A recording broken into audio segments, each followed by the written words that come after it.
सुमतिभिरनुमेयं शुभ्रकाजं सखाजं सुखमयमनपाजं मुक्त्युपाजं विमाजं द्रहजमहममेजं झेजमाम्नाजगेजं सदजमसदजेजं श्रीसहाजं भजेजम् अभ्रमं भङ्गरहितं अचडं विमलं सदा आनन्दतीर्थमतुलं भजे तापत्रयापहम् भवति यदनुभावात्येडमूकोऽपि वाग्मे जडमतिरपि जन्तुर्जायते प्राज्ञमौलिः सकलवचनचेतो देवता भारती सा मम वचसि निधत्तां सन्निधिं मानसे च मिथ्यासिद्धान्तदुद्ध्वान्तविध्वंसनपि च क्षणः जयतीर्थाख्यतरणिर्भासतां नो हृदम्बरे अर्थिकल्पितकल्पोऽयं प्रत्यर्थिगजकेसरि व्यासतीर्थगुरुर्भूयादस्मदिष्टार्थसिद्धये पूज्याय राघवेन्द्राय सत्यधर्मरताय च भजतां कल्पवृक्षाय नमतां कामधेनवे तपस्वाध्याय शुश्रूषा कृष्णपूजारतं मुनिम् विश्वेशमिष्टदं वन्दे परिव्राट् चक्रवर्तिनं श्रीगुरुभ्यो नमः हरिः ओम्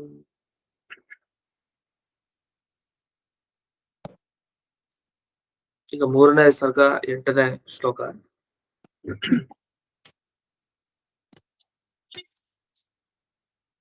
ವಿಪ್ರ ಕ್ಷತ್ರಾದಿಭಾವೇನ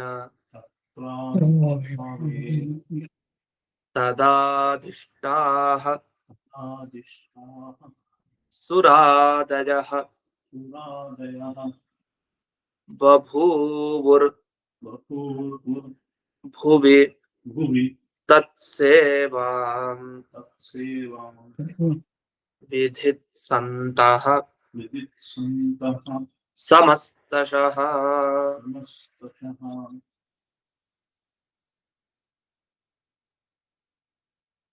ದೈತ್ಯರ ಒಂದು ಬಾಧೆ.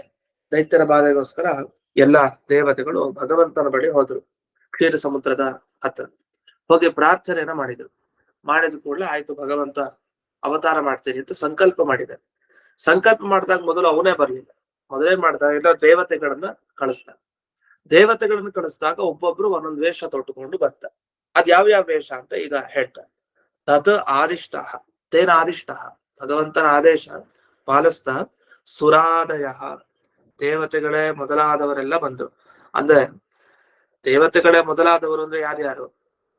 ಯಾಕಂದ್ರೆ ಬಂದಿದ್ದ ದೇವತೆಗಳು, ಪ್ರಾರ್ಥನೆ ಮಾಡಿದ ದೇವತೆಗಳು ಅಂದ್ಮೇಲೆ ಅವ್ರು ಬಿಟ್ಟು ಇನ್ಯಾರು ಬರ್ಬೇಕು ಮೇಲಿಂದ ಅಂದ್ರೆ, ಅದಕ್ಕೆ ಇಲ್ಲಿ ವ್ಯಾಖ್ಯಾನದಲ್ಲಿ ಬರೀತಾರೆ, ಆದಿಪದಾತ್ ಗಂಧರ್ವಾದಿ ಗ್ರಹಣಂ. ದೇವತೆಗಳು, ಗಂಧರ್ವರು, ವಿದ್ಯಾಧರರು, ಅವರ ಗಣ ಇದೆ. ನಾವು ಬರೀ ದೇವತಾ ಗಣ ನೋಡ್ತೀವಿ. ಅದು ದೇವತಾ ಗಣದ ಜೊತೆಗೆ ಅನೇಕ ಗಣಗಳಿವೆ. ಅಲ್ಲಿರೋರೆಲ್ಲ ತಾವು ಒಬ್ಬೊಬ್ಬರೇ ಅವತಾರವನ್ನ ಎತ್ತಿ ಬಂದಿದ್ದಾರೆ. ಹೇಗ್ ಬಂದಿದ್ದಾರೆ? ವಿಪ್ರ ಕ್ಷತ್ರಾದಿ ಭಾವೇನ ಅಂತ ಹೇಳ್ತಾರೆ. ವಿಪ್ರ ಅಂದ್ರೆ ಬ್ರಾಹ್ಮಣ ರೂಪದಲ್ಲಿ ಬಂದಿದ್ದಾರೆ. ಕೆಲವರು ಋಷಿಗಳ ರೂಪದಲ್ಲಿ, ಕೆಲವರು ಕ್ಷತ್ರಿಯರ ರೂಪದಲ್ಲಿ, ಒಬ್ಬೊಬ್ರು ಒಂದೊಂದು ರೂಪದಲ್ಲಿ ಬಂದಿದ್ದಾರೆ. ಅದೇಗ್ ಸಾಧ್ಯ? ಅದೇಗ್ ಗೊತ್ತಾಯ್ತು? ಅದಕ್ಕೆ ಇಲ್ಲಿ ಬರೀತಾರೆ, ವಿಪ್ರ ಕ್ಷತ್ರಾದಿ ಭಾವೇನ ಅಂದ್ರೆ ಏನರ್ಥ? ಬ್ರಾಹ್ಮಣ, ಕ್ಷತ್ರಿಯ, ವೈಶ್ಯ, ಶೂದ್ರ ಆದಿ ಇನ್ನೂ ಕೂಡ ಬೇಕಾದಷ್ಟಿದೆ. ಅಂದ್ರೆ ಅಂತ್ಯ ಜಾತಿಯಲ್ಲೂ ಕೂಡ ಬಂದಿದ್ದಾರೆ. ಇಂಥ ಜಾತಿ ಅಂತಿಲ್ಲ, ಎಲ್ಲಾ ಜಾತಿಯಲ್ಲೂ ಕೂಡ ದೇವತೆಗಳ ಅವತಾರ ಆಯ್ತು. ಆಶ್ಚರ್ಯ ಅನ್ಸುತ್ತೆ. ಎಲ್ಲಾ ವರ್ಣದಲ್ಲೂ ಕೂಡ ದೇವತೆಗಳು ಬಂದಿದ್ದಾರೆ. ಅದ್ ಯಾರ್ಯಾರು? ನಮ್ಗೆ ಮಹಾಭಾರತವನ್ನು ತೆಗೆದಾಗ ಎಲ್ರೂ ಗೊತ್ತಾಗತ್ತೆ ಯಾರ್ಯಾರು ಅಂತ.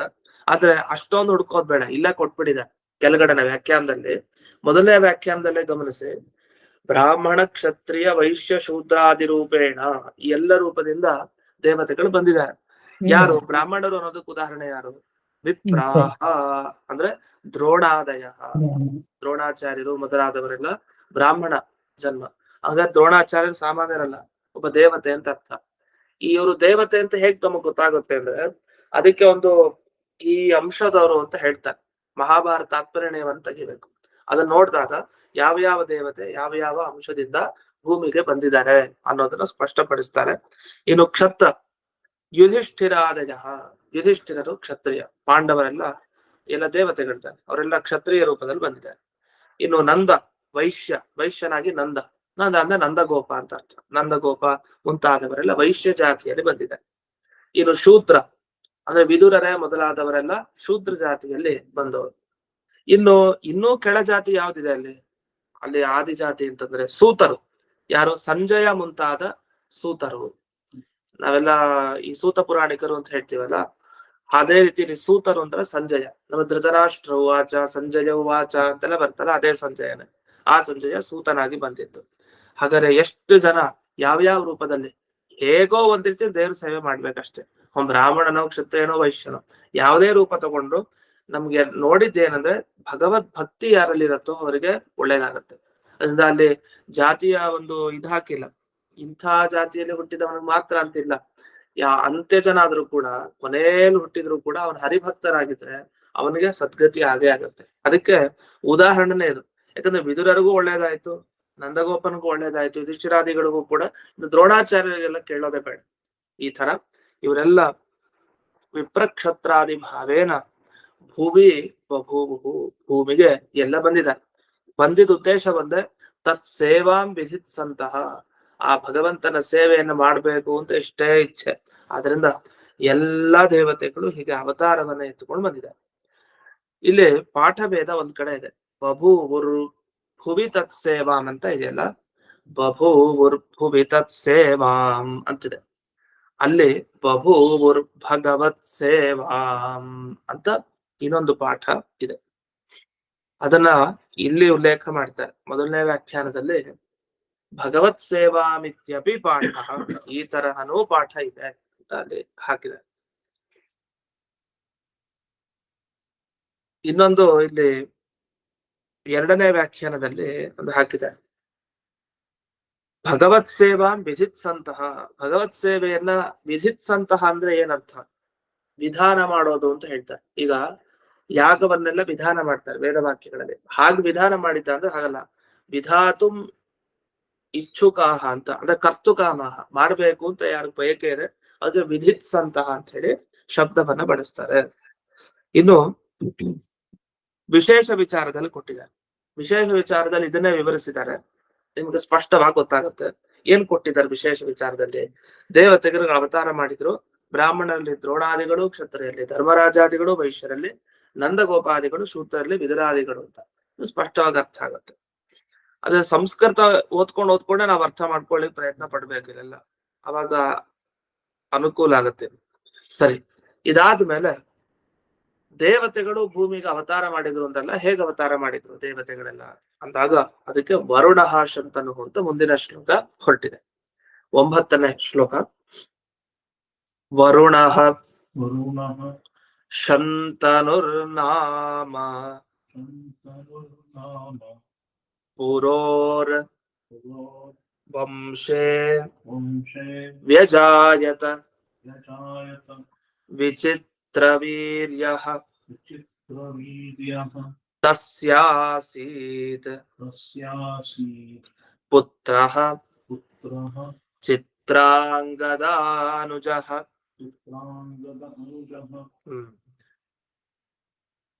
ವರುಣ ಶಂತನುರ್ನಾಮ. ಇವಾಗ ದೇವತೆಗಳು ಅವತಾರ ಮಾಡಿದ್ರದ ಉದಾಹರಣೆ ಕೊಡಿ ಅಂದಾಗ ಒಂದೊಂದು ಉದಾಹರಣೆ ಕೊಡ್ತಾ ಬಂದ್ರು. ಶಂತನು ರಾಜ, ಶಂತನು ಮಹಾರಾಜ. ಈ ಶಂತನು ಮಹಾರಾಜ ಯಾರು? ಇವನು ಬಂದಿದ್ದು ಪುರೋಹ ವಂಶೇ ವ್ಯಜಾಯತ, ಪುರುವಿನ ವಂಶದಲ್ಲಿ ಬಂದವನು. ಪುರು ಅಂತ ನಮ್ಗೆ ಯಯಾತಿ ತನಕ ಹೋಗ್ಬೇಕು. ಯಯಾತಿಗೆ ದೇವಯಾನಿ ಶರ್ಮಿಷ್ಠೆ, ದೇವಯಾನಿಲಿ ಎಷ್ಟು ಮಕ್ಕಳು, ಶರ್ಮಿಷ್ಠೆಯಲ್ಲಿ ಎಷ್ಟು ಮಕ್ಕಳು ಅಂದಾಗ ಅಲ್ಲಿ ಯದುಂಚ ತುರುವಸುಂಚೈವ ದೇವಯಾನ್ಯಾಂ ವ್ಯಜಾಯತ ದೃಹ್ಯಂ ಚಾನುಂಚ ಪೂರುಂಚ ಶರ್ಮಿಷ್ಠಾಯಾಮ್ ಅಜೀಜನತ್. ಹಾಗಾದ್ರೆ ದೃಹ್ಯಂಚ ಅನುಂಚ ಪೂರುಂಚ ಅಂದ್ರೆ ಯಯಾತಿಯ ಶರ್ಮಿಷ್ಠೆ ಏನಿದ್ದಾಳೆ, ಆ ಶರ್ಮಿಷ್ಠೆಯಲ್ಲಿ ಹುಟ್ಟಿದವನು ಪುರು. ಅವನ ವಂಶದಲ್ಲಿ ಶಂತನು ಅಂತ ಒಬ್ಬ ರಾಜ ಬರ್ತಾನೆ. ಈ ಶಂತನು ಯಾರು ಬೇರೆಯವರಲ್ಲ, ವರುಣ. ಸಾಕ್ಷಾತ್ ವರುಣ ದೇವರೇ ಬಂದಿತ್ತು ಶಂತನುವಾಗಿ. ವರುಣ ಶಂತನುರ್ನಾಮ ಪುರೋಹ ವಂಶೇ ವ್ಯಜಾಯತ ಹುಟ್ಟಿದ. ಇನ್ನು ಆ ಶಂತನುವಿಗೆ ಚಿತ್ರಾಂಗದಾನುಜ ವಿಚಿತ್ರವೀರ್ಯ ಆಸೀತ್. ಇನ್ನು ಆ ಶಂತನುವಿಗೆ ಒಬ್ಬ ಮಗ, ಯಾರು? ವಿಚಿತ್ರವೀರ್ಯ ಅಂತ ಮಗ. ಹಾಗಾದ್ರೆ ವಿಚಿತ್ರವೀರ್ಯ ಯಾರು? ಚಿತ್ರಾಂಗದಾನುಜ. ಚಿತ್ರಾಂಗದನ ತಮ್ಮ ವಿಚಿತ್ರವೀರ್ಯ. ಆ ವಿಚಿತ್ರ ವೀರ್ಯ ಅನ್ನುವ ಮಗ ಯಾರಿಗಿದ್ದ? ಈ ಶಂತನು ಚಕ್ರವರ್ತಿಗೆ ಇದ್ದ ಅಂತ ಅರ್ಥ. ಹಾಗಾದ ಅಭಿಪ್ರಾಯ ಏನು? ಇಲ್ಲಿ ಏನ್ ಹೇಳಿದ್ರು ನೋಡಿ, ಗಮನಿಸಿ. ಈಗ ಶಂತನುವಿನ ಮಗ ಚಿತ್ರಾಂಗದ ಅಂತ ಹೇಳ್ಬೇಕಾರೆ, ಶಂತನುವಿನ ಮಗ ವಿಚಿತ್ರ ವೀರ್ಯ ಅಂತ ಹೇಳಿದ್ರು. ಆದ್ರೆ ಅಲ್ಲೇನ್ ಹೇಳಿದ್ರು? ಶಂತನುವಿನ ಮಗ ವಿಚಿತ್ರ ವೀರ್ಯ ಇದಾನಲ್ಲ, ಇವ್ನು ಯಾರ್ ತಮ್ಮ ಗೊತ್ತಾ? ಚಿತ್ರಾಂಗದನ ತಮ್ಮ ಅಂತ ಹೇಳಿದ್ರು. ಇದಕ್ಕೆ ಅರ್ಥ ಏನು? ಇಬ್ರು ಅವನ್ ಮಕ್ಳೆ ಅಂತಾನೆ ಅರ್ಥ. ಅದಕ್ಕೇನ್ ಮಾಡಿದ್ರು ಇಲ್ಲಿ ವ್ಯಾಖ್ಯಾನದಲ್ಲಿ, ಛಲಾರಿಯ ಟಿಪ್ಪಣಿಯಲ್ಲಿ ಅಥವಾ ಮೊದಲನೇ ವ್ಯಾಖ್ಯಾನದಲ್ಲೂ ನೋಡಬಹುದು. ಮೊದಲನೇ ವ್ಯಾಖ್ಯಾನ ನೋಡಿ, 3ನೇ ಲೈನಲ್ಲಿದೆ, ವೀರ್ಯ ವಿಚಿತ್ರ ವೀರ್ಯ ಚಿತ್ರಾಂಗದ ಇತಿ ದ್ವೌ ಸುತೌ ಶಂತನೋಹೋ ಅಭೂತಾಂ ಇತಿ ಭಾವ. ಇಬ್ರು ಮಕ್ಕಳಿದ್ರು ಶಂತನುವಿಗೆ ಅಂತ ಅಭಿಪ್ರಾಯ. ಅದನ್ನ ಹೀಗೆ ಹೇಳಿದ್ದಾರೆ. ಅದ್ ಯಾಕೆ ಹೀಗೆ ಹೇಳಿದ್ರು ಅನ್ನೋದು ನಮ್ಗೆ ಆ ವಿಚಿತ್ರ ವೀರ್ಯನ ಬಗ್ಗೆ, ಚಿತ್ರಾಂಗದನ ಬಗ್ಗೆ ತಿಳ್ಕೊಂಡಾಗ ಗೊತ್ತಾಗುತ್ತೆ. ಓ, ಯಾಕೆ ಇಷ್ಟು ಸ್ವಾರಸ್ಯ? ಮಗ ಅಂದ್ರೆ ವಿಚಿತ್ರ ವೀರ್ಯನ್ನೇ ಯಾಕೆ ಒತ್ತು ಕೊಟ್ರು, ಚಿತ್ರಾಂಗದನ್ಗೆ ಯಾಕೆ ಒತ್ತು ಕೊಡ್ಲಿಲ್ಲ? ಹೊಸದ ಇಬ್ರು ಮಕ್ಕಳು, ಅಣ್ಣನಿಗೆ ಒತ್ತು ಕೊಡ್ಬೇಕಾಗಿತ್ತು. ಅದೇನು? ಚಿತ್ರಾಂಗದನ ತಮ್ಮನಾದ ವಿಚಿತ್ರ ವೀರ್ಯ ಶಂತನುವಿನ ಮಗ ಅಂದ್ರೆ ಇನ್ ಚಿತ್ರಾಂಗದ ಅಲ್ವಾ? ಅದು ಏನೋ ಸೂಚ್ಯವಾಗಿ ಒಂದ್ ಸ್ವಲ್ಪ ಅಷ್ಟು ತಾತ್ಪರ್ಯ ಇಲ್ಲ ಅಲ್ಲಿ ಬರೆಯೋರಿಗೆ. ಯಾಕೆ ಆ ರೀತಿ ಅಂದ್ರೆ, ಅದು ನಾವು ಅವ್ರ ಕಥೆ ನೋಡಿದಾಗ ಗಮನಕ್ಕೆ ಬರುತ್ತೆ. ಅದು ನೋಡೋಣ ಪ್ರತಿಯೊಂದು. ಇಲ್ಲಿ ಚಿತ್ರಾಂಗದಾನುಜಃ ವಿಚಿತ್ರ ವೀರ್ಯ ಆಸೀತ್ ಅಂತ ಬರ್ತಿದ್ದಾರೆ. ಇಲ್ಲಿ ವ್ಯಾಖ್ಯಾನದಲ್ಲಿ ಏನ್ ವಿಶೇಷ ಕೊಟ್ಟಿದ್ದಾರೆ ನೋಡೋಣ. ಚಿತ್ರಾಂಗದ ಅನುಜ ವಿಚಿತ್ರ ವೀರ್ಯ ಅಂತ ಯಾಕೆ ಹೇಳಿದ್ದು ಅಂದ್ರೆ, ಶಂತನುವಿನ ವಂಶ ಬೆಳೆದಿದ್ ಯಾರಿಂದ? ಅದು ಮುಖ್ಯ. ವಂಶ ಬೆಳೆದಿತ್ತು ಅದು ವಿಚಿತ್ರ ವೀರ್ಯನಿಂದ, ಚಿತ್ರಾಂಗದನಿಂದ ಅಲ್ಲ. ಓ, ಅಂದ್ರೆ ಅವನು ಜಾಸ್ತಿ ಕಾಲ ಇರ್ಲಿಲ್ಲ ಅಂತ ಅರ್ಥ. ಯಾರು? ಚಿತ್ರಾಂಗದ. ಆದ್ರಿಂದ ವಿಚಿತ್ರ ವೀರ್ಯನಿಗೆ ಒತ್ತು ಕೊಟ್ಟಿದ್ದಾರೆ. ಯಾಕೆಂದ್ರೆ ವಂಶೋದ್ಧಾರಕ ಅವನಲ್ಲ. ಹಾಗಾಗಿ ವಿಚಿತ್ರ ವೀರ್ಯ ಚಿತ್ರಾಂಗದನ ತಮ್ಮ ಏನಿದ್ದಾನೆ ಅವನು ಶಂತನುವಿನ ಮಗ ಅಂತ ಹೇಳಿತ್ತು. ಹಾಗಾದ್ರೆ ಮಗ ಹುಟ್ಟದ ಚಿತ್ರಾಂಗದ, ಆದ್ರೆ ಅವನಿಂದ ಏನಾಗ್ಬೇಕಾಗಿತ್ತು ಆಗ್ಲಿಲ್ಲ ಮುಂದಕ್ಕೆ. ಅವನಿಗೆ ಆಯುಷ್ಯ ಕಡಿಮೆ ಇತ್ತು, ಏನ್ ಮಾಡ್ಲಿಕ್ಕಲ್ಲ. ಆದ್ರೆ ವಿಚಿತ್ರ ವೀರ್ಯನಿಗೆ ಹಾಗಲ್ಲ, ಅವನಿಂದ ಮುಂದೆ ವಂಶ ಬೆಳೀತು. ಈ ಕಾರಣಕ್ಕೋಸ್ಕರ ಇಲ್ಲಿ ಹೀಗೆ ಹೇಳಿದ್ದಾರೆ ಅಂತ. ಇಲ್ಲಿ ವಿಶೇಷ ವಿಚಾರ ಅಂತ ಒಂದು ಕೊಟ್ಟಿದ್ದಾರೆ. ಕಲಾರಿಯ ಟಿಪ್ಪಣಿ ಆದ ಕೂಡಲೇ ಅಲ್ಲಿ ವಿಷಯ ಬಂದಿದೆ. ಇದಾದ್ಮೇಲೆ ಮುಂದಕ್ಕೆ ಹೋಗೋಣ. ಇನ್ನು ನೇರವಾಗಿ ಈ ಪಾಂಡವರ ಬಗ್ಗೆ ಬರುತ್ತಿನ ಪಾಂಡು ಧೃತರಾಷ್ಟ್ರ ಇವ್ರ ಬಗ್ಗೆ ಎಲ್ಲ ಹೇಳಿ ಪ್ರಾರಂಭ ಮಾಡ್ತಾರೆ. 10ನೇ ಶ್ಲೋಕ. ಧೃತರಾಷ್ಟ್ರಶ್ಚ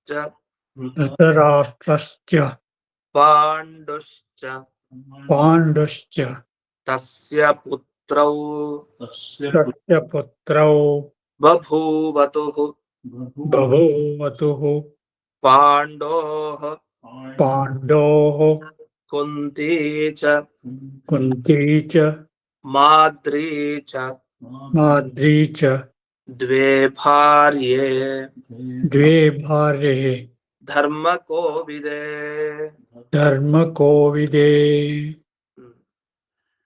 ವಿಚಿತ್ರ ವೀರ್ಯನಿಗೆ ಇಬ್ರು ಮಕ್ಕಳು. ಯಾರು? ಧೃತರಾಷ್ಟ್ರಶ್ಚ ಪಾಂಡುಶ್ಚ. ಹಾಗಾದ್ರೆ ವಿಚಿತ್ರ ವೀರ್ಯನ ಮಕ್ಕಳು ಧೃತರಾಷ್ಟ್ರ ಮತ್ತೆ ಪಾಂಡು. ತಸ್ಯ ಪುತ್ರೌ, ಅವನ ಮಕ್ಕಳು ಇಬ್ರು. ಬಭೂವತುಃ, ಯಾರು? ಧೃತರಾಷ್ಟ್ರಶ್ಚ ಪಾಂಡುಶ್ಚ. ಪಾಂಡೋಃ ಕುಂತಿ ಚ ಮಾದ್ರೀ ಚ. ಪಾಂಡುವಿಗೆ ಇಬ್ರು ಹೆಂಡತಿಯರು, ಒಬ್ಳು ಕುಂತಿ ಮತ್ತೊಬ್ಬಳು ಮಾದ್ರಿ. ಅವರಿಬ್ರು ದ್ವೇ ಭಾರ್ಯೆ, ಹೆಂಡತಿಯರು. ಧರ್ಮಕೋವಿದೆ ಅಂತ ಹೇಳ್ತಾರೆ. ಧರ್ಮಕೋವಿದ ಅಂದ್ರೆ ಧರ್ಮದಲ್ಲಿ ಬಹಳ ಕುಶಲರು, ಅಂದ್ರೆ ಧರ್ಮಿಷ್ಠರಾದ ಹೆಂಡತಿಯರು ಅಂತ ಅರ್ಥ. ಅದನ್ನ ಧರ್ಮಕೋವಿದೆ ಅನ್ನೋದಕ್ಕೆ ಇಲ್ಲಿ ಬಿಡಿಸ್ತಾರೆ. ಧರ್ಮೇಶು ಕೋವಿದೆ, ಎಷ್ಟೆಷ್ಟು ಧರ್ಮ ಇದೆಯೋ ಅದೆಲ್ಲಾ ಧರ್ಮವನ್ನ ಆಚರಣೆ ಮಾಡುವಂತ ಇಬ್ರು ಒಳ್ಳೆಯ ಹೆಂಡತಿಯರು ಸಿಕ್ಕಿದ್ರು ಅವ್ರಿಗೆ ಅಂತ. ಸರಿ, ಇನ್ ಮುಂದಕ್ಕೆ ಏನಾಯ್ತು ಪಾಂಡುವಿನ ಕಥೆ? ಅವನ ಕಥೆನೂ ಹೀಗೆ ಆಯ್ತು. ಸ್ವಲ್ಪ ಅವನಿಂದ ಮುಂದೆ ಈ ವಂಶ ಬೆಳೀತಾ ಹೋಯ್ತು. ನಿಜ, ವಿಚಿತ್ರ ವೀರ್ಯ ಪಾಂಡು ಹೀಗೆಲ್ಲ ಮುಂದ್ ಬಂತು. ಆದ್ರೆ ಪಾಂಡುವಿನ ಬಗ್ಗೆ ಬಂದಾಗ ಏನಾಯ್ತು? ಅವನಿಗೆ ಒಂದು ಶಾಪ ಸಿಕ್ತು. ಆ ಏನ್ ಶಾಪ ಅನ್ನೋದ್ರ ಬಗ್ಗೆ ಈಗ ಸ್ವಲ್ಪ ವಿವರಣೆ ಮಾಡ್ತಾ ಹೋಗ್ತಾರೆ. 11ನೇ ಶ್ಲೋಕ. ಸ ಪಾಂಡುಃ ಮುನಿಶಾಪೇನ ತ್ರಿಸಂಗಮ ಸುಖಂ ಜಹೌ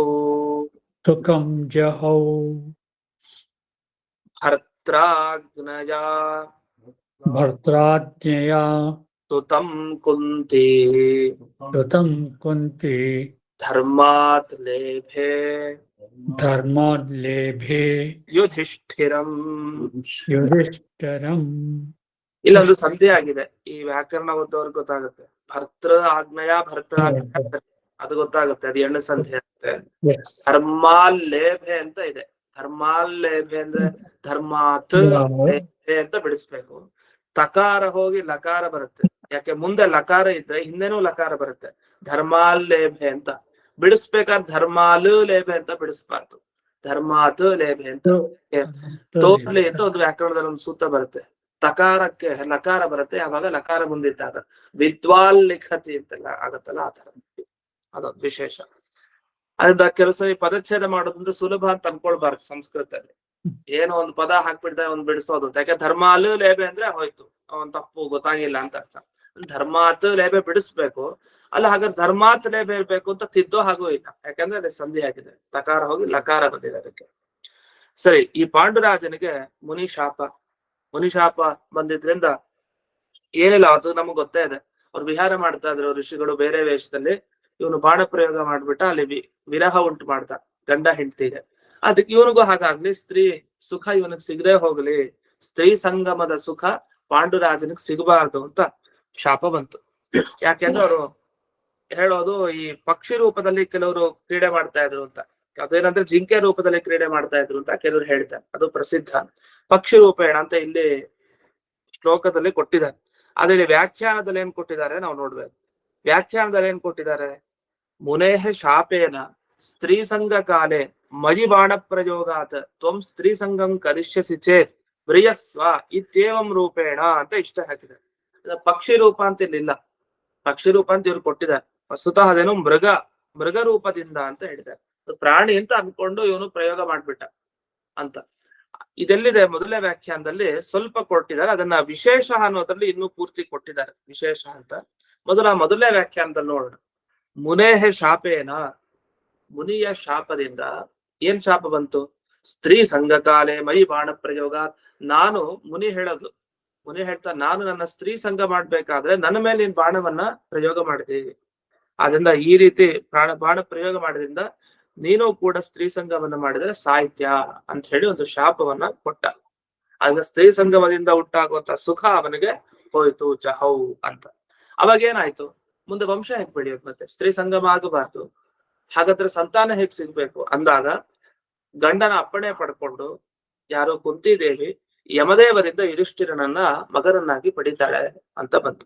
ಅದನ್ನ ಭರ್ತ್ರಾಜ್ಞಯ ತಥೋ ಕುಂತಿ, ಭರ್ತೃ ಆಗ್ನೇಯ ಗಂಡನ ಆಜ್ಞೆಯಿಂದ ಕುಂತಿ ಸುತಂ ಲೇಭೆ, ಕುಂತಿ ಮಗನನ್ನ ಪಡಿತಾಳೆ. ಯಾರನ್ನ? ಯುಧಿಷ್ಠಿರಂ. ಯಾರಿಂದ ಪಡಿತಾಳೆ? ಧರ್ಮಾತ್.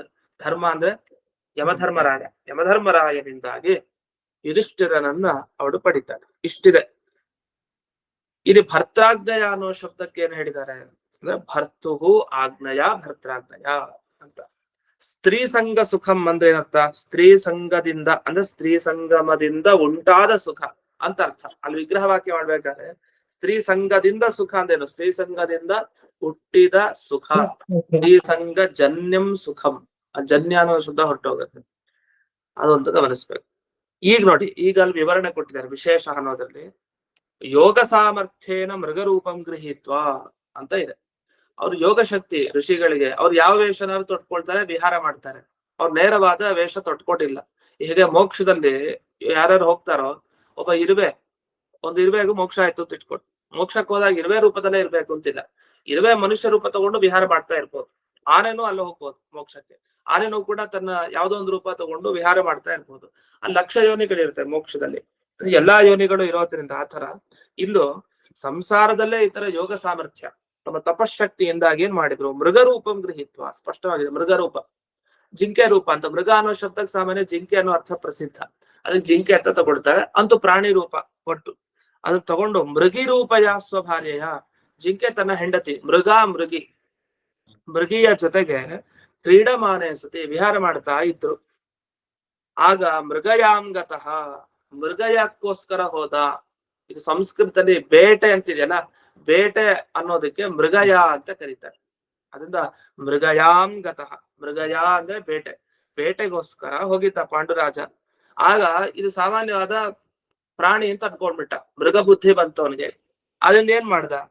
ಆ ಗಂಡ ಇದ್ನಲ್ಲ ಮುನಿ, ಆ ಗಂಡನಿಗೆ ಬಾಣ ಪ್ರಯೋಗ ಮಾಡಿದ.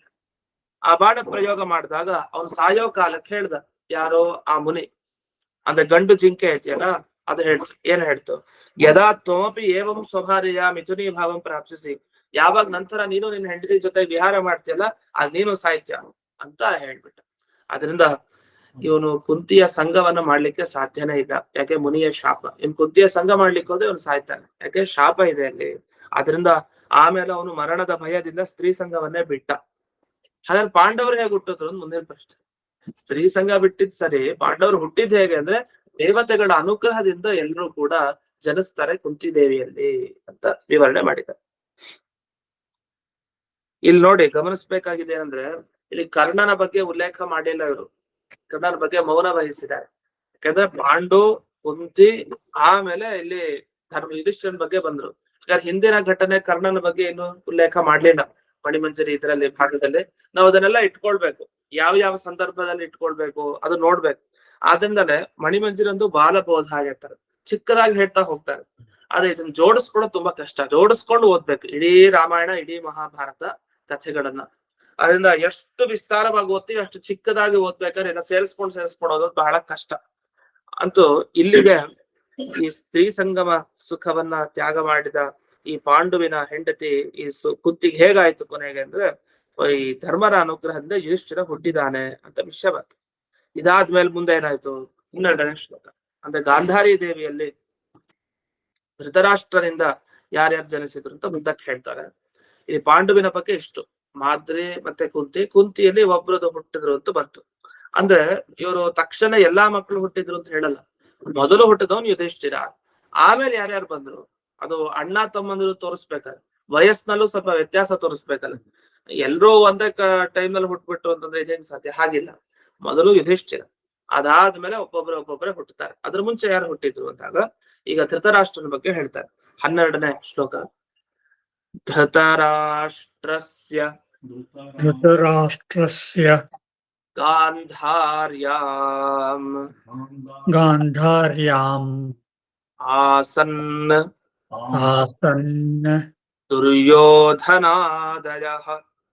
ದುರ್ಯೋಧನಾದಯ ವಧಾಯ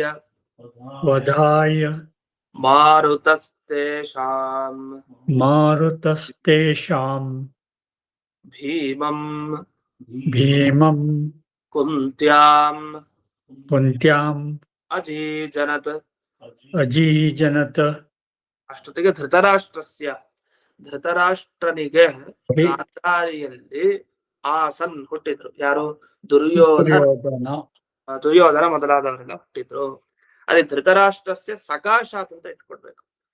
ಧೃತರಾಷ್ಟ್ರನಿಗೆ ಗಾಂಧಾರಿಯಲ್ಲಿ ಹುಟ್ಟಿದ್ರು ಅಂದ್ರೆ ಧೃತರಾಷ್ಟ್ರನ ದೆಸೆಯಿಂದ ಗಾಂಧಾರಿ ದೇವಿಯಲ್ಲಿ ಹುಟ್ಟಿದ್ರು. ತಂದೆಯಿಂದ ಅಂದ್ರೆ ಪುರುಷನಿಂದ ಸ್ತ್ರೀಯಲ್ಲಿ ಹುಟ್ಟಿದ್ರು ಅಂತ ಹೇಳ್ಬೇಕು, ಪುರುಷನಿಗೆ ಸ್ತ್ರೀಯಲ್ಲಿ ಹುಟ್ಟಿದ್ರು ಅಂತ ಹೇಳಲ್ಲ.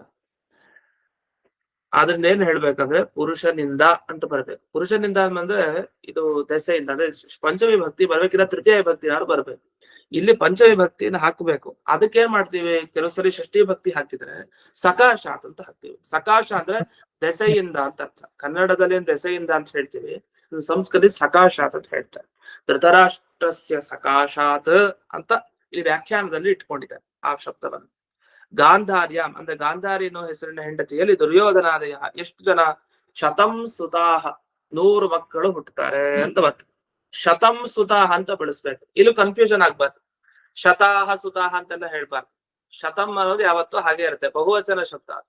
ನೋಡ್ಲಿಕ್ಕೆ ಏಕವಚನ ತರ ಕಾಣಿಸುತ್ತೆ, ವಾಸ್ತವ ಶತಂ ಅನ್ನೋದು ಬಹುವಚನ. 100 ಶತಂ ಸುತಾಹ ಆಸನಲ್ಲಿ ಹುಟ್ಟಿದ್ದು. ಸರಿ, ಅದಾದ್ಮೇಲೆ ಭೀಮಸೇನ್ ದೇವರು ಹುಟ್ಟುತ್ತಾರೆ. ವಾಯುದೇವರ ಅನುಗ್ರಹದಿಂದ ಕುಂತಿ ದೇವಿಲಿ ಭೀಮ ಜನಿಸಿದ. ಯಾಕೆ? ತೇಷಾಂ ವಧಾಯ, ಇವ್ರು ಹುಟ್ಟಿದಳು ಇವರೆಲ್ಲ ಸಾಯಿಸ್ಲಿಕ್ಕೆ. ಅಷ್ಟೊತ್ತಿಗೆ ಭೀಮ ಅವತಾರನು ಕೂಡ ಅಲ್ಲಿ ಆಗಿದೆ. ಕುಂತಿಯಲ್ಲಿ ಭೀಮಸೇನ್ ದೇವರು ಹುಟ್ಟಿದ್ದಾರೆ. ಅದನ್ನ ವಧಾಯ ಅಂತ ಬರ್ತಲ್ಲ, ತೇಷಾಂ ಅಂತಂದ್ರೆ ದುರ್ಯೋಧನಾದೀನಾಂ ಅಂತ ಇಟ್ಕೊಡ್ಬೇಕು. ಅದರಲ್ಲಿ ವ್ಯಾಖ್ಯಾನದಲ್ಲಿ ಬಿಡಿಸಿವೆ. ಇದು ಮುಂದಕ್ಕೆ 13ನೇ ಶ್ಲೋಕ. ಸಾಲೇಭೇ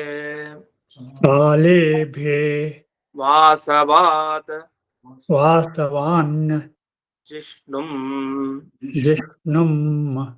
ಯಮೌ ಮಾದ್ರೀ ಚ माद्री च दस्रयोः दस्रयोः वने वने अवर्धन्त अवर्धन्त वत्सास्ते वत्सास्ते पाण्डुना पाण्डुना ಪರಿರಕ್ಷಿತಾಃ.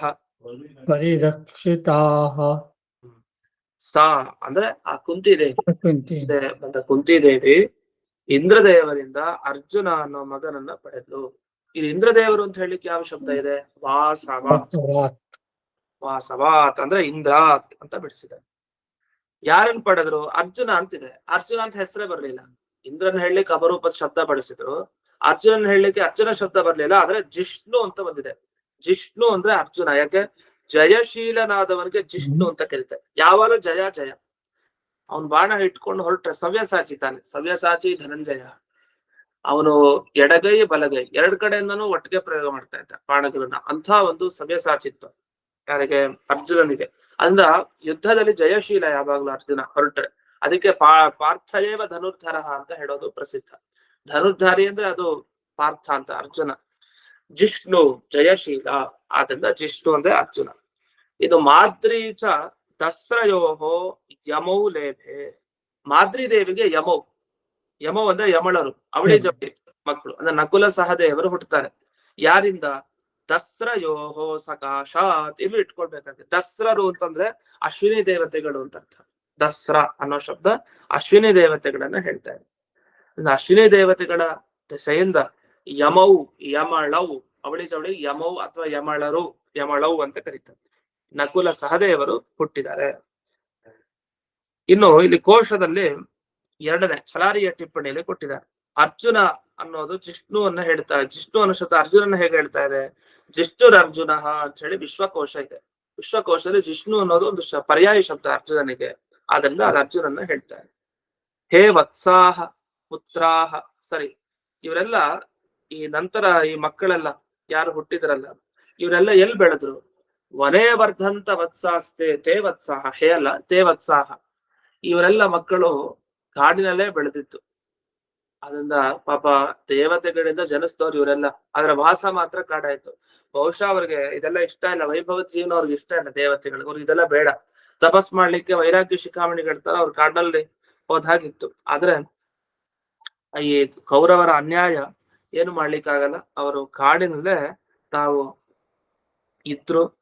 ಪಾಂಡುನ ಪರಿರಕ್ಷಿತಾಹ ಅಂತ ಹೇಳ್ತಾರೆ. ಅಂದ್ರೆ ಪಾಂಡು ತಾನು ರಕ್ಷಣೆ ಮಾಡ್ತಾ ಇದ್ದ. ಅಲ್ಲೇ ಕಾಡಿನಲ್ಲೇ ಇದ್ದು ತಾನು ಪಾಂಡು ಇವನ್ನೆಲ್ಲ ರಕ್ಷಣೆ ಮಾಡಿ ಪೋಷಣೆ ಮಾಡ್ತಾ ಅಂತ. ಅಂದ್ರೆ ಅಭಿಪ್ರಾಯ, ಪಾಂಡುರಾಜ ಹೋದ್ಮೇಲೆ ಕುಂತಿ ದೇವಿಯಿಂದ ಹುಟ್ಟಿದ್ದಲ್ಲ. ಆ ಘಟನೆಯಲ್ಲಿ ನೆನಪಿಸ್ತಾರೆ. ಪಾಂಡು ಇದ್ದಾಗಲೇ ಪಾಂಡುವಿನ ಅಪ್ಪಣೆ ಪಡೆದು ಕುಂತಿ ದೇವಿ ಪ್ರತಿಯೊಬ್ಬ ದೇವತೆಗಳ ಅನುಗ್ರಹದಿಂದ ಮಕ್ಕಳನ್ನ ಪಡಿತಾ ಹೋಗ್ತಾರೆ. ಈ ದೇವತೆಗಳ ಅನುಗ್ರಹ ಅನ್ನೋ ಶಬ್ದ ನಾವು ಬಳಸ್ಬೇಕು. ಇವರಿಂದ ಪಡೆದ್ಲು ಅಂದ್ರೆ ಅವಾಗ ಏನಾಗುತ್ತೆ? ಇದು ಅಶ್ವಿನಿ ದೇವತೆಗಳಿಂದಾಗಿ ಕುಂತಿ ದೇವಿ ಪಡೆದ್ಲು ಅಂದ್ರೆ ಅರ್ಥ ಅವಳ ದೇವತೆಗಳ ಅನುಗ್ರಹದಿಂದ ಪಡೆದಿದ್ದು ಅಂತ ಅರ್ಥ. ಸಾಮಾನ್ಯವಾಗಿ ಮನುಷ್ಯ ಸ್ತ್ರೀಯರು ದೇವತೆಗಳ ಅನುಗ್ರಹದಿಂದ ಪಡೆಯಲ್ವಾ ಸಂತಾನವನ್ನ? ಆ ತರ ಇದು ಅಲ್ಲಿ ಸಂಘ ಮಾಡಿದ್ದು ಅಂತ ಅರ್ಥ ಅಲ್ಲ. ವಾಯುದೇವರು ಬಂದು ಕುಂತಿ ದೇವಿಯ ಸಂಘ ಮಾಡಿದ್ರು, ಅಶ್ವಿನಿ ದೇವತೆಗಳು ಬಂದು ಕುಂತಿ ದೇವಿ ಸಂಘ ಮಾಡಿದ್ರು, ಇದಲ್ಲ ಅಭಿಪ್ರಾಯ. ಅನುಗ್ರಹದಿಂದ ನಿನಗೆ ಇಂತಹ ಸಂತಾನ ಆಗ್ಲಿ, ನಾನೇ ಒಂದ್ ರೂಪದಲ್ಲಿ ನಿನ್ನಲ್ಲಿ ಪ್ರಕಟ ಆಗ್ತೀನಿ ಅಂತಂದ್ರು ಬಂದ್ಬಿಟ್ರು ಅಷ್ಟೇ. ಈ ತರ ಒಂದು ದಿವ್ಯವಾದ ಅಲೌಕಿಕ ಚರ್ಯೆ. ಹಾಗಾಗಿ ಈ ಕೆಟ್ಟ ರೀತಿಯಲ್ಲಿ ಮಾತಾಡೋ ಹಾಗಿಲ್ಲ. ಪಾಂಡುರಾಜ ಇದ್ದ, ಆಗಲೇ ಅವನ ಅಪ್ಪಣೆ ಪಡೆದು ಮತ್ತೆ ಪಾಂಡುಗೂ ಕೂಡ ಪೋಷಣೆಯನ್ನ ಮಾಡಿದ. ಈ ಪೋಷಣೆಯನ್ನ ಮಾಡ್ತಾ ವನೇ ಅವರ್ಧಂತ, ಕಾಡಿನಲ್ಲೆಲ್ಲ ಇವರು ಬೆಳೆದಿದ್ದಾರೆ ಅಂತ ಇಷ್ಟು ಬಂತು. ಇಲ್ಲಿ ಪಾಂಡುನ ಪರಿರಕ್ಷಿತಾಹ ವತ್ಸಾಹ ಅನ್ನೋದು ಮುಖ್ಯ. ಪಾಂಡುವಿನಿಂದಾಗಿ ಪರಿರಕ್ಷಿತಾಹ ವತ್ಸಾಹ, ರಕ್ಷಣೆಗೊಂಡ ಇವರು ವತ್ಸರು ಅಂದ್ರೆ ಚಿಕ್ಕ ಮಕ್ಕಳು ಇವರು ಪಾಂಡವರೆಲ್ಲ. ಇಷ್ಟಾಗಿ ಮುಂದೆ ಶ್ಲೋಕ 14ನೇ ಶ್ಲೋಕ. ಏವಂ ಪಾಂಚಾಲ ಬಾಹ್ಲೀಕಾಃ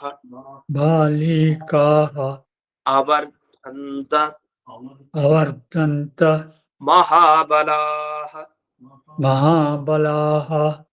ಆಹುಕಾದಿ. ಒಂದ್ ನಿಮಿಷ.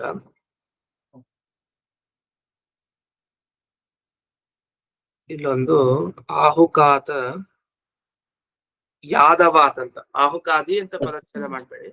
ಆಹುಕಾತ್ ಆಹುಕಾತ್ ಯಾದವಾತ್ ಯಾದವಾತ್ ಉಗ್ರಸೇನಃ ಉಗ್ರಸೇನಃ ಅಭೂತ್ ಅಭೂತ್ ದೇವಕಸ್ತಥಾ. ದೇವಕಸ್ತಥಾ. ಏವಂ ಪಾಂಚಾಲ ಬಾಹ್ಲೀಕಾಃ, ಬಾಲ್ಹೀಕ ಬಾಹ್ಲೀಕ ಯಾವ್ದಾದ್ರು ಸರಿ. ಇದು ಪಾಂಚಾಲ ದೇಶದ ಅಧಿಪತಿಗಳು, ಹಾಗೆ ಬಾಲ್ಹೀಕ ದೇಶದ ಅಧಿಪತಿಗಳು, ಇವರೆಲ್ಲ ಮಹಾಬಲಿಷ್ಠರು. ಹಾಗೆ ಅಲ್ಲಿ ಅವರ್ಧಂತ ಬೆಳೀತಾ ಬಂದ್ರು ಅಲ್ಲಿನ ವಂಶದಲ್ಲಿ. ಇನ್ನು ಆಹುಕಾತ್ ಯಾದವಾತ್ ಉಗ್ರಸೇನೋ ಅಭೂತ್ ದೇವಕಸ್ತಥಾ. ಇನ್ನು ಯದುವಂಶದ ಬಗ್ಗೆ ಬರ್ತಾರೆ. ಈಗ ಯದುವಂಶದ ಬಗ್ಗೆ ಉಲ್ಲೇಖ ಮಾಡ್ತಾ, ಯಾದವಾತ್ ಆಹುಕಾತ್ ಅಂದ್ರೆ ಯದುಕುಲದಲ್ಲಿ ಬಂದವನು ಆಹುಕ ಮಹಾರಾಜ. ಆಹುಕ ರಾಜನ ದೆಸೆಯಿಂದ ಉಗ್ರಸೇನ ದೇವಕಸ್ತಥ, ಉಗ್ರಸೇನ ಮತ್ತೆ ದೇವಕ ಇಬ್ರು ಕೂಡ ಹುಟ್ಟುತ್ತಾರೆ. ಅದಕ್ಕೆ ಆಹುಕಾದಿ ಅಂತ ಪದಚ್ಛೇದ ಮಾಡ್ಲಿಕ್ಕೆ ಹೋಗ್ಬಾರ್ದು. ಯಾಕೆ ಮಾಡ್ಬಾರ್ದು ಆಹುಕಾದಿ ಅಂತ? ಆಹುಕಾದಿ ಅಂತ ಮಾಡಿದ್ರೆ ಮುಂದಿನ ಅಕ್ಷರ ಏನಾಗ್ಬೇಕು? ಒಂದು ಅಚ್ಚು ಬರ್ಬೇಕು, ಆಗ ಆದವಾತ್ ಆಗ್ಬಿಡುತ್ತೆ, ಯಾದವ ಬರಂಗ.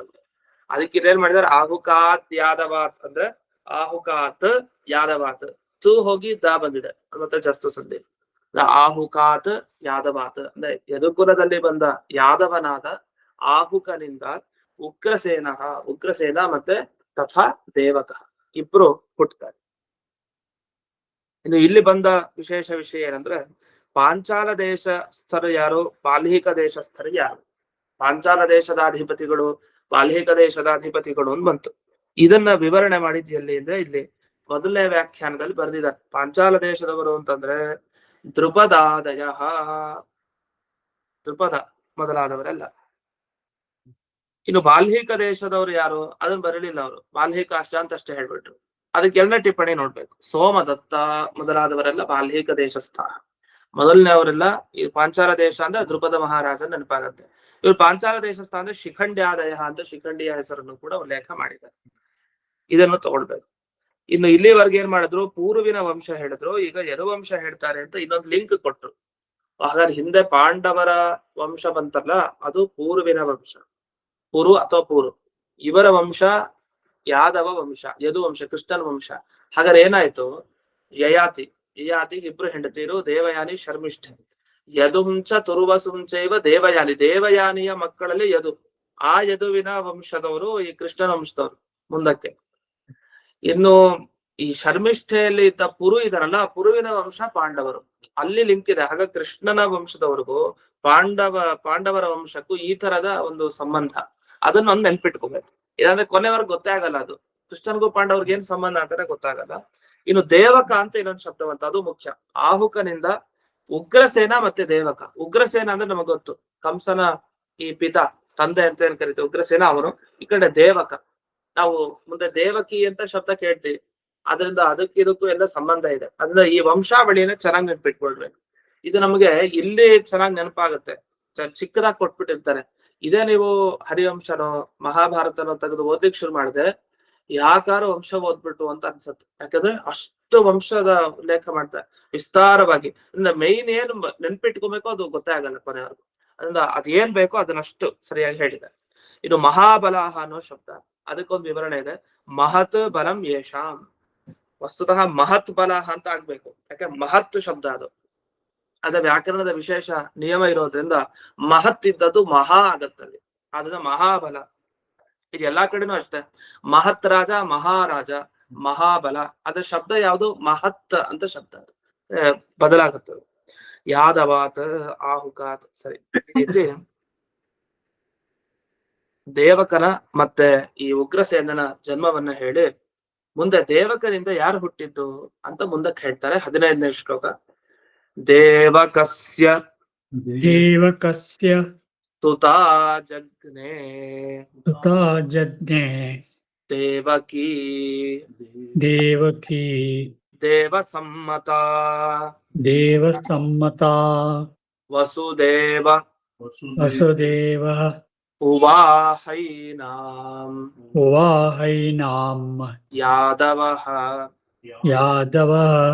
ಶೂರನಂದನಃ. ತಕ್ಷಣ ಮತ್ತು ದೇವಕ ಅಂತ ಹೇಳಿದ್ರು, ದೇವಕನ ಮಗಳಾಗಿ ದೇವಕಿ ದೇವಸಮ್ಮತ ಅಂತ. ಅಂದ್ರೆ ದೇವಸಮ್ಮತ ಅಂದ್ರೆ ದೇವತೆಗಳಿಗೆ ಸಮ್ಮತಳಾದವಳು ಹುಟ್ಟಿದ್ಲು. ಅದೇನ್ ದೇವತೆಗಳಿಗೆ ಸಮ್ಮತಳಾದವಳು ಹುಟ್ಟಿದ್ದು ಅಂದ್ರೆ ಅದ್ ಹಾಗಲ್ಲ. ದೇವರಿಗೆ ಸಮ್ಮತ ಅಂದ್ರೆ ಇನ್ನೇನು ಶ್ರೀಹರಿ ದೇವ ಅಂದ್ರೆ ಶ್ರೀಹರಿ ತಾನು ಅವತಾರ ಮಾಡ್ಲಿಕ್ಕೆ ಬೇಕಾದ ದೇವಕಿ ಹುಟ್ಟಿದಾಳೆ ಅಂತ ಅರ್ಥ. ದೇವಕಸ್ಯ ಸುತಾ ದೇವಕಿ, ಆದ್ರಿಂದ ದೇವಕಿ ಅಂತ ಯಾಕೆ ಹೆಸರು ಅವಳಿಗೆ? ದೇವಕಸ್ಯ ಅಪತ್ಯಂ ಸ್ತ್ರೀ, ಅದರಿಂದ ದೇವಕಿ ಅಂತ ಅವಳು ಕರೀತು. ವಸುದೇವ, ಆಮೇಲೆ ಅವಳು ಮದ್ವೆ ಆಗಿದ್ಯಾರು? ಏನಾಂ ವಸುದೇವ ಉವಾಹ. ಉವಾಹ ಅಂತ ಹಿಂದೆನೂ ಬಂತು. ವಿವಾಹ ಅನ್ನೋದಕ್ಕೆ ಉವಾಹ ಅಂತ, ಉವಾಹನ ಮದುವೆ ಮಾಡ್ಕೊಂಡಿತ್ತು. ಇನ್ನೊಂದು ಶಬ್ದ ಏನಿದೆ? ಪರಿಣಿನಾಯ ಅಂತ ಶಬ್ದ ಇದೆ, ಅದನ್ನ ವ್ಯಾಖ್ಯಾನದಲ್ಲಿ ಕೊಟ್ಟಿದ್ರು, ಆಗ ನೆನಪಿಸಿದ್ದೆ. ಇನ್ನೊಂದು ಶಬ್ದ ಇದೆ ಅದಕ್ಕೆ, ಉಪಯೇಮೆ ಅಂತ ಶಬ್ದ ಇದೆ. ಮದ್ವೆ ಮಾಡ್ಕೊಂಡು ಹೋಗ್ಲಿಕ್ಕೆ ಇಷ್ಟು ಶಬ್ದ ಇದೆ, ಉವಾಹ, ಪರಿಣಿನಾಯ, ಆಮೇಲೆ ಉಪಯೇಮೆ. ಪರಿಣಯ ಅಂತ ಎಲ್ಲ ಇದೆ. ಪರಿಣಯ ಅಂದ್ರೆ ಪ್ರೀತಿ ಅಂತ ಅರ್ಥ. ಪರಿಣಯ ಅನ್ನೋದನ್ನ ವಿವಾಹ ಅನ್ನೋ ಅರ್ಥದಲ್ಲೂ ಬಳಸ್ತಾರೆ. ಪರಿಣಯ ಅಂದ್ರೆ ವಿವಾಹ, ಪರಿಣಯನ ವಿವಾಹ, ಪರಿಣಿನಾಯ ವಿವಾಹ ಮಾಡ್ಕೊಂಡ. ಇದೆಲ್ಲ ಕನ್ನಡದಲ್ಲೂ ಬಳಸ್ತೀವಿ, ಸ್ವಲ್ಪ ಸ್ವಲ್ಪ ಅಪರೂಪ ಶಬ್ದ ಆದ್ರೆ ಪರಿಣಯ ಅಂತೆಲ್ಲ ಬಳಸೋದಿದೆ. ಈ ರೀತಿ ಉವಾಹ ಅನ್ನೋದು ಬಹಳ ಅಪ್ರಸಿದ್ಧ ಶಬ್ದ, ಉವಾಹ. ಇನ್ನು ಉಪಯೇಮೆ ಅನ್ನೋದು ಕೂಡ ಅಪ್ರಸಿದ್ಧ. ಯಾದವ ಶೂರನಂದನ, ಇವನ್ ಯಾರು ಅಂದ್ರೆ ಶೂರರಾಜನ ಮಗ ಯಾದವ. ಯದುಕುಲದಲ್ಲಿ ಬಂದ ಈ ವಸುದೇವ ತಾನು ದೇವಕಿಯನ್ನ ಮದುವೆ ಮಾಡ್ಕೊಂಡಿದ್ದಾನೆ. ಇನ್ನು ಹರೇಹ ಸಮ್ಮತ, ಹರಿ ದೇವ ಸಮ್ಮತ ಅನ್ಬಂತಲ್ಲ, ಅದಕ್ಕೊಂದು ವಿಗ್ರಹ ವಾಕ್ಯ, ಅದೊಂದು ನೆನ್ಪಿಟ್ಕೊಡಿ. ದೇವಸ್ಯ ಹರೇಹ ಸಮ್ಮತ ಅವತಾರಾಯ ಅನುಮತ ಅಂತ.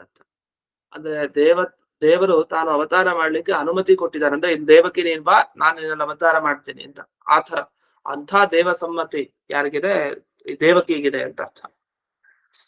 ಆದ್ರಿಂದಲೇ ದೇವಕಿ ಅನ್ನೋ ಶಬ್ದನು ಸಾರ್ಥಕ. ದೇವರಿಂದ ಅವತಾರಕ್ಕೋಸ್ಕರ ಸಮ್ಮತಿಯನ್ನ ಪಡೆದವಳಾದ್ರಿಂದ ದೇವಕಿ ಅಂತ ಅವಳನ್ನ ಕರೆಯೋದು, ಅದು ಒಂದರ್ಥ.